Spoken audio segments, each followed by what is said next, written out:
guys, welcome back. Today I'll be doing my June wrap-up. During this month I read about 8 books, 3 of them were audio and several were graphic novels and manga. I think I had 2 novels that I read overall.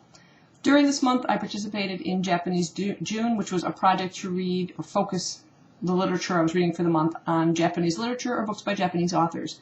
The audiobooks, however, did not fit that category as I could not find anything within that genre or by Japanese authors, so I just kind of went with what I felt like listening to at the time. One of those titles was Until the End of the World by Sarah Williams Fleming, and this is a 3-part series, zombie apocalypse story. We have a Bornavirus LX that has sort of broken out and is turning people into zombies, or Lexers as they are referred to in this particular series. We follow a character by the name of Cassie Forrester, or was it Cassie Forrest? Cassie, in either way case. Her life is kind of a bit out of control lately. Her friends keep urging her to break up with her current boyfriend, Peter.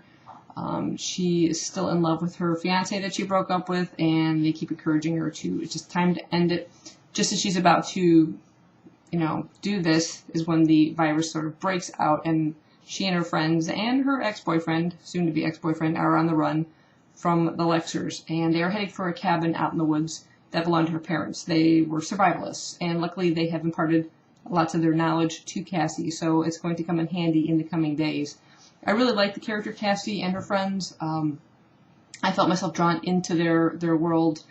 Zombie apocalypse stories can seem kind of repetitive after a while, but it is something that, as long as there are really good characters to follow, to really be drawn into, that makes the story, and it definitely worked here. I think the writing was very good. Lots of action, lots of emotional depth to these characters that, like I said, drew me in and carried me through the story, and I absolutely loved it. Overall, I gave it 5 stars. Following that book, I decided to pick up the novella, the audio version of So Long Lollipops. This is the novella 1.5, and it was a free Audible download, so perfect, win-win situation. And this follows one of the characters from the first book that becomes separated from the main group. And I won't go into detail who this particular person is, but we got to see what happens to them during the time they were away from the main group. They meet some other characters, which I really liked, and I hope we will see some of these characters later on in the series. I don't know if they will or not, if this novella was written after. But I really liked it again, and I find myself moved to tears in some situations that occurred in the book, so I really, really enjoyed it. Overall, I gave that one 4 stars. The next audiobook I listened to was Anne Frank Remembered by Miep Gies.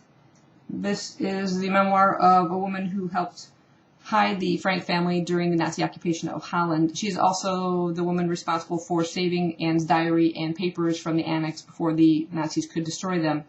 This particular audio was available as a free download through Sync Audio. There's a link in my doobly-doo down below there.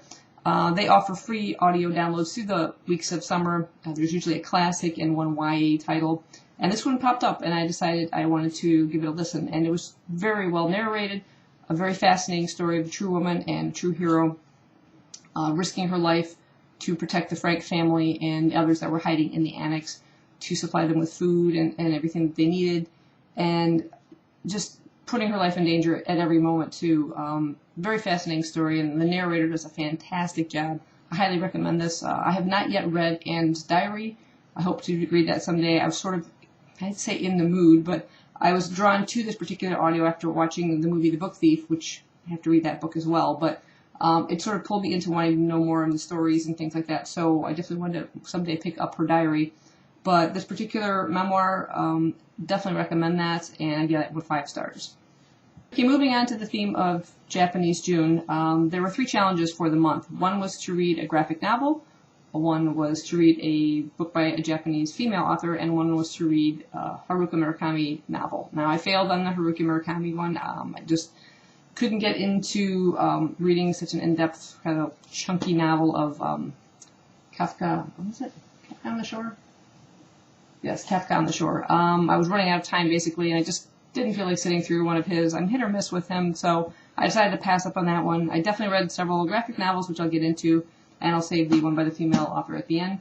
So the first one I picked up was The Suicide Forest. This is actually not by a Japanese author or mangaka. It's by L. Torres, and it is about an actual forest called the Aokigahara Forest, and it sits at the base of Mount Fuji, and it is known as the second highest suicide rate, only to the Golden Gate Bridge. People go there and kill themselves.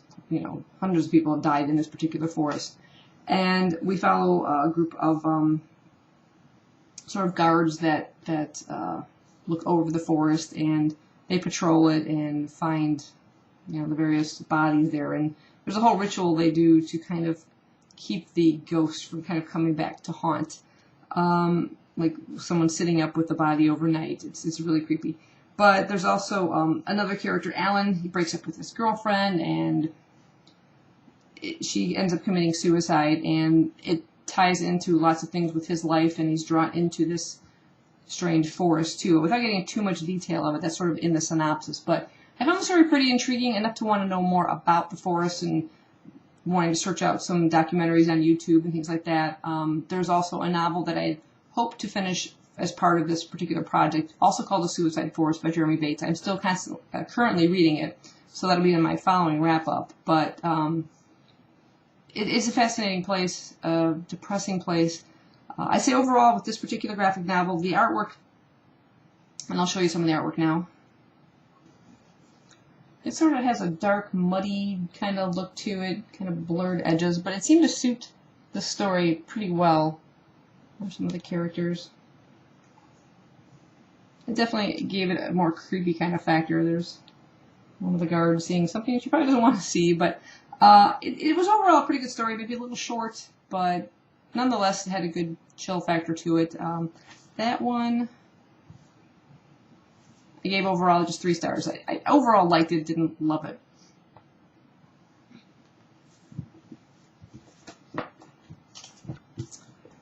Then I picked up Boku, The Inner Chambers by Fumi Yoshinaga. This is volume 5. Again, just continuing with the series I really enjoy. It's about a virus that has wiped out most of the male population during, it's like set during Edo, Japan. There are still shoguns and things, and we're following one particular shogunate, and desperate to kind of have an heir to the throne, and it's not going well. But overall, as I said, I don't want to get into detail being book 5, but I just cannot recommend this enough. Look at the artwork in this. Isn't that absolutely gorgeous? Look at the covers. Drawn into all the various characters. Sometimes it does get a bit confusing and spans quite a time frame, because you're dealing with various women in charge as the shogun as time has gone by, and some of the male population is sort of trying to rebel against the ruling of a female in charge. So really, really enjoying the series. I gave this one 4 stars. Then I picked up Master Keaton by Naoki Urasawa. See, this is volume 1. There's some question as to how much involvement Urasawa had within this. Definitely does the artwork. You can see it in the style that he does, but whether he had more of a part in the writing of the story as opposed to just these other 2 authors here, I think there is some question about that I read online. But either case, we're dealing with this character is Taichi Keaton. He's the son of a Japanese zoologist. He teaches archaeology in school. He's also a part-time insurance investigator and traveling the world investigating various claims. And he also is a former SAS member. So he has some skills that he brings to it. But he's, how do you put it, kind of a quiet man, kind of low-key, a bit forgetful at times, but scatterbrained, and a bit of a kleptomaniac, I think. There's some scenes in here where he seems to pick up things in his investigations, and they find their way into his pockets, and he ends up using them in some manner later on in a MacGyver-type style where he rigs something together to get him out of a sticky situation. What I did find with this at the beginning was a lot of short little stories, little investigations that he goes off on, and I was a little bothered. It was a little boring, to be quite honest with it, a little choppy, and you find out a little bit more about his family background. Kind of recently divorced. He's got a daughter. I think she's maybe high school age. Quite intelligent, though. Kind of following in her father's footsteps. But she's definitely not happy that her mother's remarrying her, that they're separated, that she wants them together. The stories get a little bit longer towards the back of the book, a little bit more intriguing. I like the art style, definitely. I've been a fan of his since I started reading Monster. But, yeah, I'm hoping this kind of picks up a little bit more. I was a little disappointed in it for the stories that we did cover. I think maybe book 2 will get a little bit more interesting. We'll see. There's some nice, let me start there. Some nice color illustrations in the beginning. And overall, good expressions on his characters and everything. Very nice clean lines and paneling and everything. So the artwork I definitely enjoy. But overall, I gave this one just 3 stars. So liked it. Again, didn't overly love it. And kind of a book I had expected to read, but this was part of the Book 2 Manga Club choice for the month of June, and that was Ubelblatt. This particular volume is volume 0. Yes, it begins with a 0, and it is by Itaroji Shiono. It is about a sort of a warrior who wields a black sword that no one seems to be able to stand in its path. All are destroyed, and is wielded by this young man by the name of Kunzo, kind of a unassuming, smallish, elfish-looking kind of boy, but he is on a mission. He's not all that he seems on the surface. He is seeking out the people known as the 7 heroes who went off on a mission to kind of help end the war, but he knows their true nature. They are not heroes. They are indeed cowards, and he and some of his fellow soldiers were left to kind of take the blame of cowardice, even though they were the ones that succeeded in completing a mission. So he is out for revenge against these people, and that's sort of the theme going through the story. Along the way, he meets some other interesting characters who are on journeys of their own. I overall liked it. I had a little trouble in the beginning, quite honestly. There's scenes with this character that I didn't enjoy. It took me a while to really like him as I found out more of his background. I sympathized more with what had happened to him, and I could definitely understand his wanting to take revenge. But I did have a little trouble with it in the beginning, and this is definitely for mature readers only. There are extreme nudity and graphic scenes within it, so would not recommend it for younger readers. I'll show you some of the artwork that I can. There's some really great battle scenes, some of these really strange sword-type things that are coming out from people. There are interesting creatures. That's some full nice paneling here, and nice shading, and really strong dark. I like when there's a good balance between the black and the white in the illustrations. It really makes the illustrations sort of pop. But yeah, I like the characters they're getting into. There's even some things like these dragon ships. It's set like an epic fantasy in a medieval time, but these dragon ships give this sort of like a steampunk element to it, which I wasn't expecting. So that was kind of neat too. And like I said, it's definitely a big epic fantasy. You can really dive into all these characters and this kind of a journey now. We'll have to see where it takes him, and if he can succeed in his mission. Nice, another full panel one there too. But I was almost all set to pick up volume 1. I unwrapped it and found out my copy was defective. So my reading has kind of been delayed until the next volume is available again. But I really enjoyed this one. It was surprising. Like I said, except for a little bit of the beginning. So overall, I gave this one 4 stars. My ultimate read for this month was definitely Out by Natsuo Kirino. This was, for Japanese June, a book by a female author. It is a psychological thriller, adult psychological thriller. We have a murder mystery here which takes place. The book basically follows 4 main women who work the night shift at a box lunch factory in Japan. I wouldn't say they're close friends, but they're definitely work associates. They all look out for each other. And as the title would say, Out, I would say they all pretty much want out of their current lives. They're not very happy situations, loveless marriages, children that won't talk to them, the ones that are only out for money, taking care of invalid in-laws, and it's just very unhappy lives. One particular woman is married to a philandering, gambling husband who has now started to abuse her, and at one point in the beginning of the book, she finally snaps and kills her husband. Now she turns to the other women to help her hide what has happened and find a way to dispose of the body, and we come to find out they do that through dismemberment. Now this gets kind of graphic in detail in nature, but it's surprising what the women end up doing, that they will make that decision to do this, to help out their friend, not necessarily a close friend, but it's almost like it's just an out. It's another, something different, I guess. It's kind of bizarre, but it will lead down a very strange path. Now, in addition to this mystery, this murder, that has taken place, and having to kind of convince the police that they have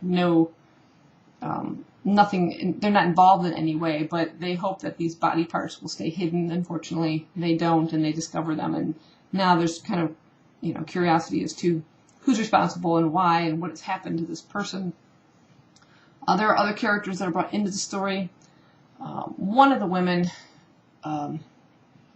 Kuniko, she is sort of like lives beyond her means, you might say. She is in debt with the banks. She has turned to loan sharks to pay off the banks. Her husband has left her, taking any remaining savings with him, so she is desperate for money. One of the reasons she sort of decided to help out the lady who killed her husband. But now that brings in elements of other characters that are going to find out things that have taken place. There's another guy that's blamed for the murder, as we find out in the synopsis. And he is seeking revenge for, when he finds out what actually happened. So there's all these other characters, and the tension just kind of grows and builds on the initial murder that took place. And how are these women going to get away with this, It's shocking what they're willing to do, in a way. It was compelling reading. I would say I raced through it, but that might have been just the nature of how I was feeling during that month. I wasn't, it was a bit of a slump, I'd say, but not because of the book itself. I wanted to read it, but I was just more tired every time I pick up the book, and I couldn't just read through as much as I wanted to, but the writing was definitely compelling, the characters and everything. My one concern was, this sort of had a feel like, Gone Girl by Gillian Flynn. I loved the book, loved the writing. The whole story was shocking and surprising twists and turns throughout it, and then the ending. And for this one, I'm troubled as well by the ending. There were some elements at the very end that I wasn't really happy with what took place or the way it ended. But overall, I would definitely recommend picking it up, and you can decide for yourself what you think about that. I'd probably give this 4 stars on Goodreads, more like a 4.5. Would have been a 5 if not for the way it, like I said, ultimately ended, but definitely worth picking up, and I'm looking forward to reading some of her other books. She's got Grotesque and Real World. I definitely want to read more of her books. So overall, those are the books I read for the month of June. Hope you guys enjoyed the wrap-up, and let me know if you have read any of these books and what you thought of them overall. Particularly if you read this, don't give any spoilers away, but what you thought about the ending. Be vague. Yeah, thanks for watching. I hope you guys enjoyed it. See you next time. Bye-bye.